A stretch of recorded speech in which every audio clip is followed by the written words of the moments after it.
I don't know if I'm making anybody want a C-section anymore, but I'm just giving my story of my C-section. So, walking to the bathroom took like 15 minutes, and my bathroom is literally from like anybody's house to their mailbox.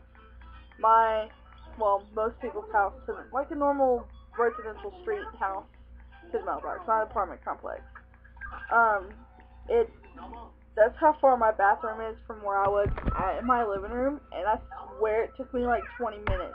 It took me at least 10 minutes just to get off the chair I was sitting on. Like, that's just how that went. Recovering, they send you home with the big giant pad looking things that they send. I think they send everybody home with due to the fact that you're bleeding. They told me this why I was. They sent me home with Percocet, and they sent me home with. They told me to pick up some stool loosener because with your C-section, you'll need to have loose stool instead of hard stool because they don't want you pushed into the fact that you could reopen your stitches. So I was sent home. Hi, baby. So I was sent home with the pads and the Percocet, and I had to go and purchase stool loosener. I bought Equate stool loosener, and I'm telling you, like, that worked with the first 15 minutes that I swallowed it. Like, within 15 minutes, I was able to use the bathroom. Anytime after my C-section. Okay, now with the first time, I swear I feel like that hurt more than the C-section did. Like, going number 2, after your C-section, and I'm not trying to keep on saying number 2, because I don't even really like saying number 2. But, oh my god, that hurt. Like, it took I don't even really want to go into details over that, but it hurt, okay? It hurts to do that specific bathroom number after your C-section. And I will tell you that that's the thing that hurt the most. Like, besides that having to get up and walk around the house or anything else like that, that's what hurt the most. Okay. Taking care of your staples. They want you to keep them dry. They want you to lightly dab down there with a moist towel. Because you will have like ooze and just healing ooze, just stuff, so keep it clean, but always keep it dry. Because if you keep it moist, you're more prone to getting an infection. So just keep it dry, keep it clean, and just like double check and make sure you don't have any openings. I was lucky enough not to have any openings, but I do have a friend that has had 2 C-sections now, and on her first C-section, she had reopened and had to go back to the emergency room. So you just gotta always watch out for that. They tell you not to lift anything heavier than your child, and please do that. Do not. I didn't even try to lift anything, so I don't know, but I've heard of people have lifting things. And just listen to your doctor. Don't lift anything heavier than your child. I promise you probably won't want to anyways. So I would not do that. Okay, so I have so much, like, I know I have better recovery details than this. I just should have wrote them down. So anyways, You'll have an appointment in 6 weeks to go and get your staples removed. Basically, at your 6 week postpartum checkup, that's when you will get your staples removed. It's like a little tweezer thing that they have, and all they do is they clip them.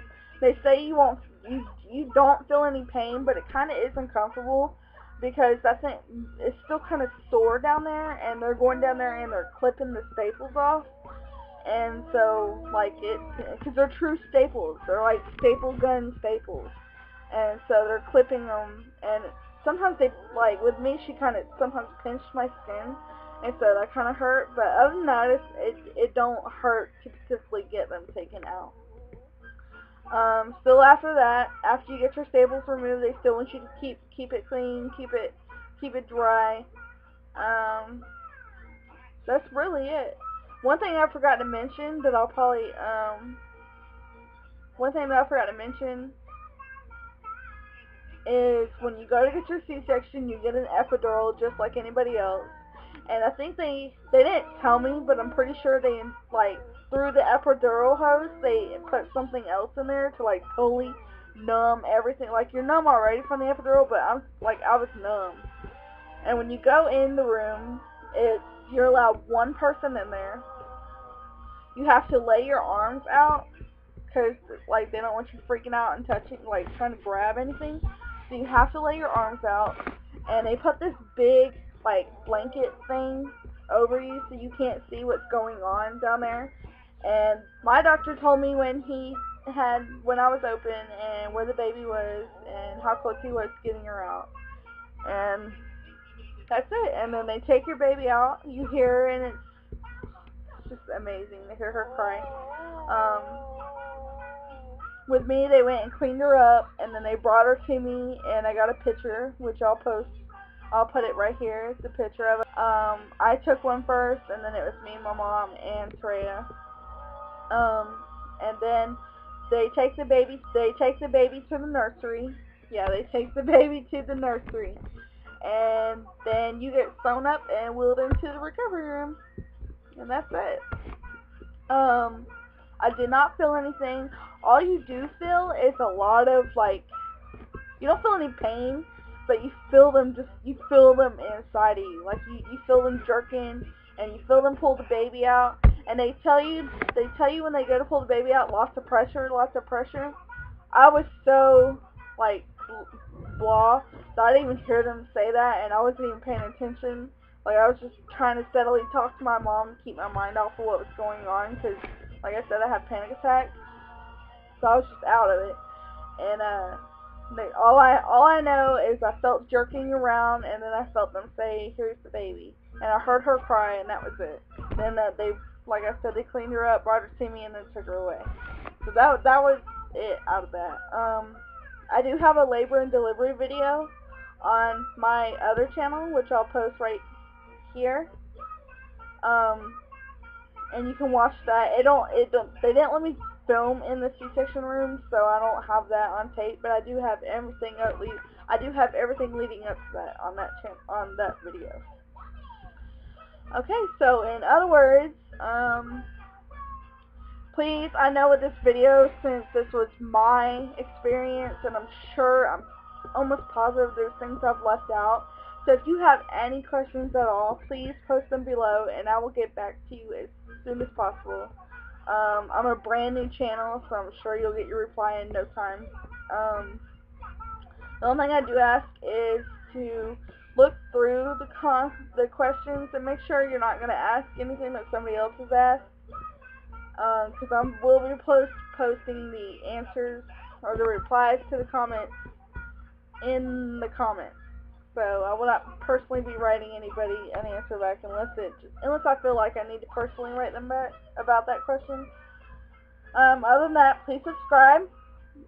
Leave any questions that you have below, and watch out for my next video. Thank you. Bye.